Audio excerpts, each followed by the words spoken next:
Kehot Publication Society was founded by the sixth Lubavitch Rebbe, Rabbi Yosef Yitzchak, who arrived in the United States in 1940. Upon arriving in the free world, the Rebbe saw the importance of transmitting all the accumulated knowledge of his predecessors to be able to preserve that heritage, a very rich heritage, and bring it to the new world. In 1942, he founded the publishing house. He put his son-in-law, who would later become the seventh Rebbe, in charge and director of the publication house. So it was under the Rebbe's direction that Kehot Publication Society flourished and became the worldwide phenomenon that it is.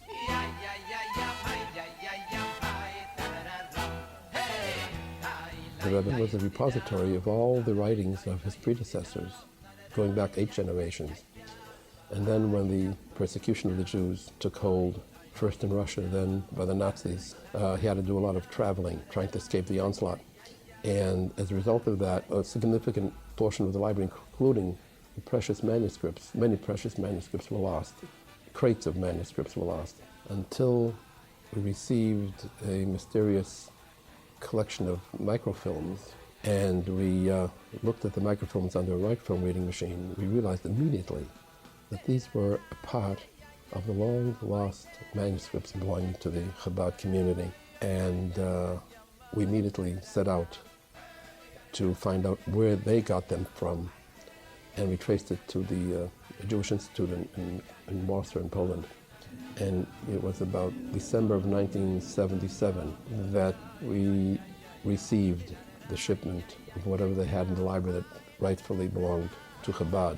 And our team of scholars studied them, and the Rebbe wanted that they be prepared as soon as possible for publication. And over the years, they were annotated with source material and all kinds of source material to make it easier for the scholar to study, and published and made available to the Jewish masses all over the world. When we decide on a certain book that we want to take from the original Hebrew, we take manuscripts, and then there's a process of translating them, where we have a team of scholars, an international team of scholars, that will take the original Hebrew material and translate it into English.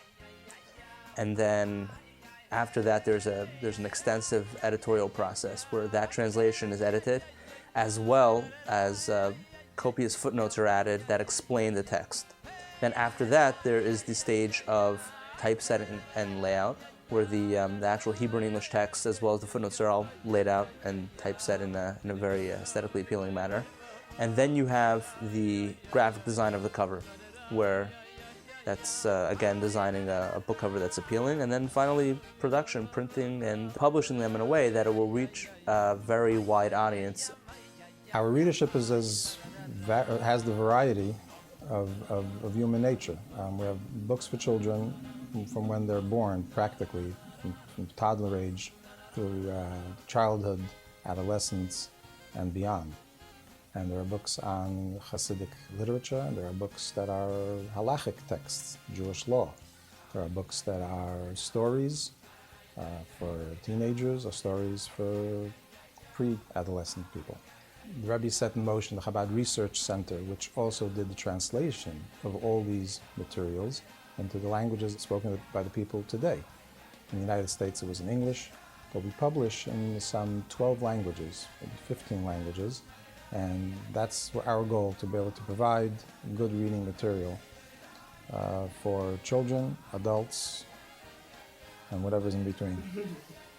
Kehot has an online store where we sell all the volumes, as well as other bookstores that carry our products. We have a network of stores that really operate around the world. Wherever there are Jews, there are Kehot books. Interestingly enough, the Rebbe was so desirous of people having the opportunity to study these books that he would even say that the cost, even though the price per book would have been very, very expensive, considering all the energy going into it and all the time and the cost, they were sold and still are sold for way, way below cost. because he felt it was a special mission to get those books published and out into the world for anyone who wanted to benefit from it. I think people, in the most part, underestimate how much money, time, effort, and resources are involved in the publication of even one volume.